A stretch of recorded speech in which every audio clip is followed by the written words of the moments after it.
বন্ধুরা দেখো, আজ আমরা সজনে ফুল নিয়ে এসেছি। আজকে না তোমাদেরকে আমরা সজনে ফুলের বড়া করে দেখাবো, কারণ এই সময় তো সজনে খাওয়া খুব মানে ফুল বা ডাঁটা যাই বলো খুবই শরীরের জন্য উপকারী।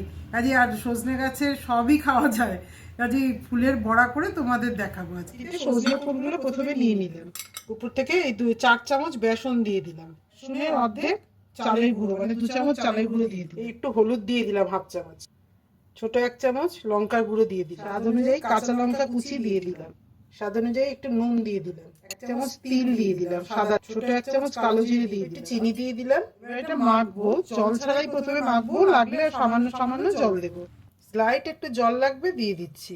এরকম আঠা আঠা করে মেখে নিয়েছি, তেল গরম হয়ে গেছে, এবার এই বড়াগুলো ছেড়ে দিচ্ছি।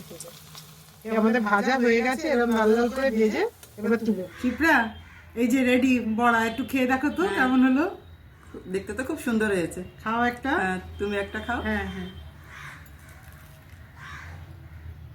দারুণ, একদম কেমন হয়েছে? খুব টেস্টি হয়েছে। বন্ধুরা তোমরা এরকম বানিয়ে দেখো, নিজে করেছি বলে বলছি না, ভীষণ সুন্দর, গরম ভাতে একেবারে একটা ভাত একদম উঠে জমে যাবে। যাবে।